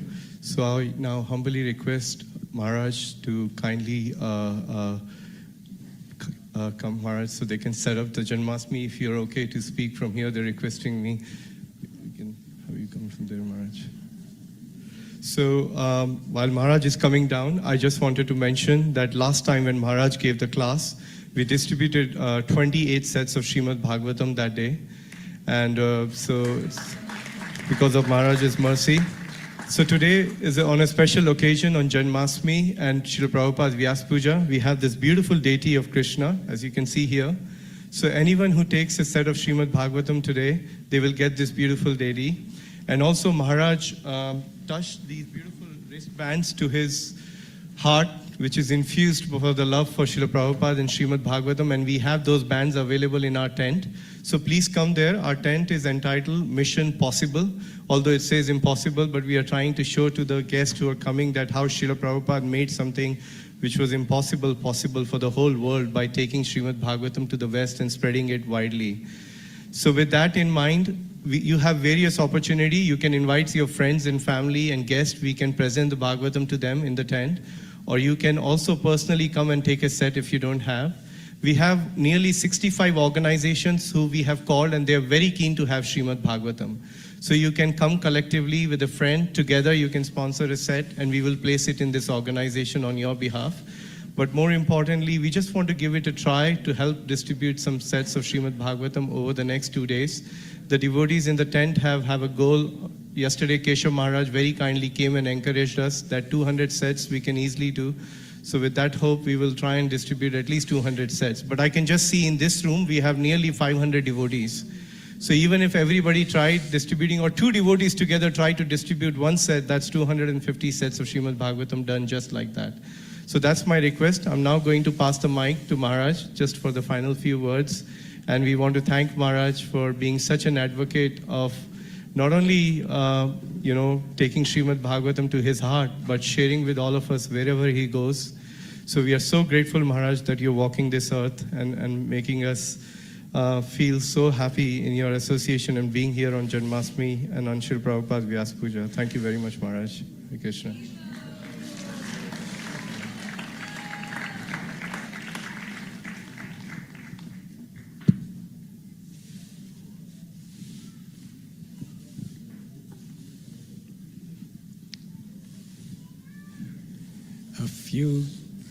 Can you hear?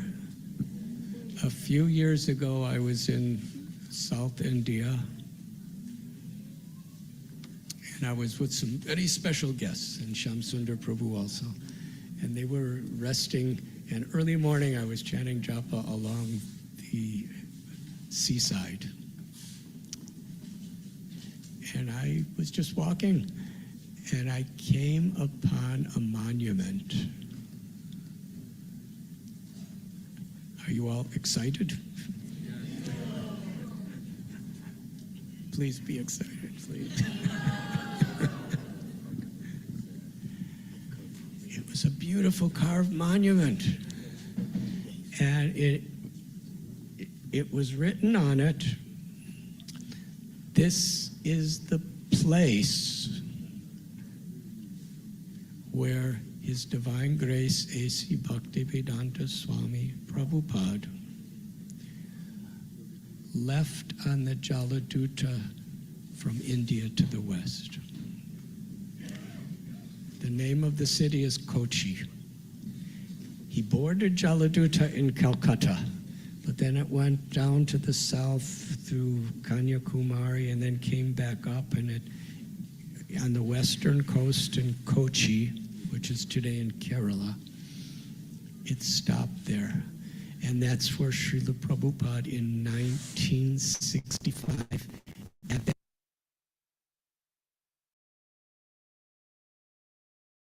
that harbor in Cochin, he celebrated Janmashtami. And it's written in his diary. He said, I celebrated. He was the only devotee on the ship. And it wasn't like there was passengers on he was the only passenger. Everybody else on the ship was just like workers and just ticking up boxes. And and he gave a lecture to all the crew people on the ship, and he made some kachoris and stuff and served it out at midnight. And he was all alone. That's how he celebrated Janmashtami. And the next day was his Vyas Puja, and he was all alone and nobody even knew. And a few days later is when he had his heart attacks. But it was there in Cochin that one of the most historical and glorious moments for Srila Prabhupada took place. Because he boarded in Calcutta at the King George dockyards, and after many days they came to Cochin, and that's where a truck came and put on Jaladuta the boxes of Srimad Bhagavatam that Srila Prabhupada had translated and wrote purports for. And those boxes of Srimad Bhagavatam, Srila Prabhupada really felt he was carrying the whole parampara in the form of those books. Because for years and years he prepared for his journey by completing the first canto of Srimad Bhagavatam. And when he was living in New York City, his only way of surviving really was he was going to various bookstores and placing the Srimad Bhagavatams there. And most people were not willing to pay for them. So he said, if anyone buys them, I'll just come by and you could give me a percentage.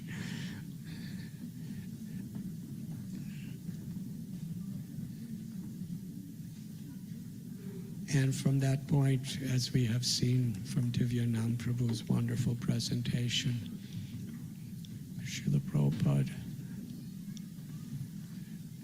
throughout the night, practically every night, he was dedicating himself to giving the world the translations and the commentaries of Srimad Bhagavatam.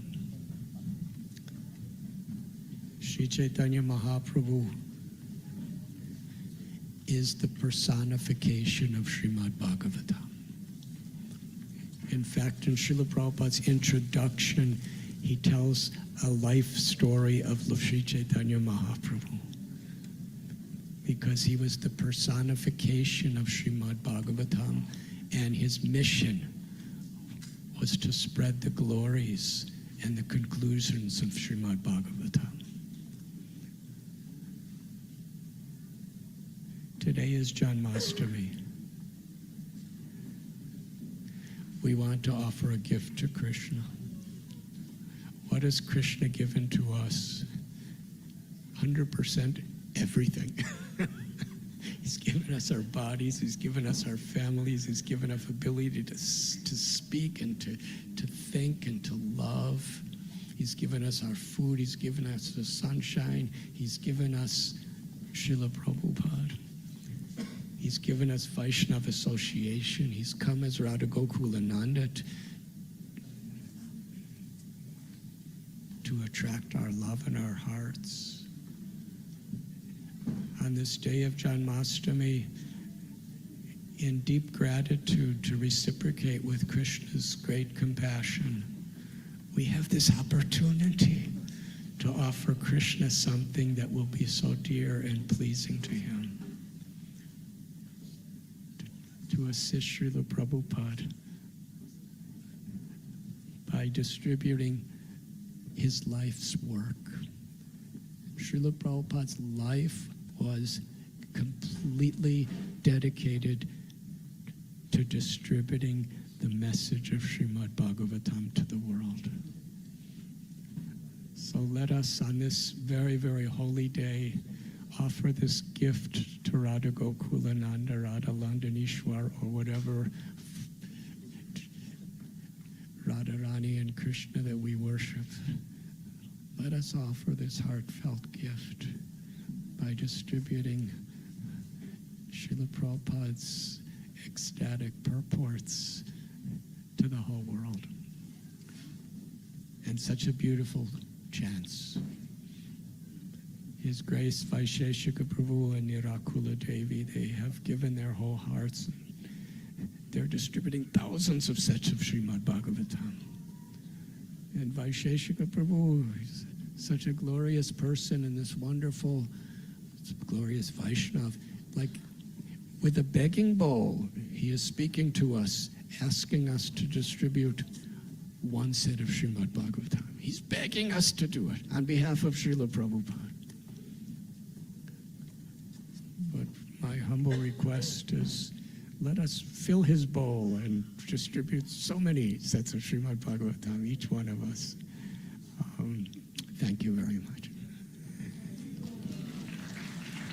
His Holiness Radhanath Maharaj ki, Grantaraj Srimad Bhagavatam ki, Srila Prabhupada ki. Hare Krishna. So please see Divyanam Prabhu if you'd like to purchase a set. Just some logistical announcements. We will have Abhishek of Radha Gokulananda now. So what we would like to do is maybe at some point very soon, maybe the Kirtaniyas can start Kirtan. You may need to move a little bit on that side. And you want everybody who's sitting here to go somewhere else, like either on this side or that side, because this is where the deities will come from. So don't just move forward and squeeze to one side. Just stand up and then just sit. There's lots of empty chairs over there. The Kirtan can also move a little bit to this side. So the Abhishek, if you want to do the Abhishek, then number one, you need to be second initiated. Number two, you need to be altar clean. And number three, you need to be dressed in Vaishnava attire. So a dhoti and a chadar for men and a sari for women. There is only one queue which will be on this side. So if you fulfill all of those things, then you can come and queue up on this side. And then we can start the queue. We still need some more space. This is very little space for the deities to come through. So you will need to squeeze in on that side. Maybe if the ladies can move over that way a little bit, so then the Kirtaniyas can have a bit more space. Hare Krishna. Thank you so much. Kirtan, please. Hare Hare.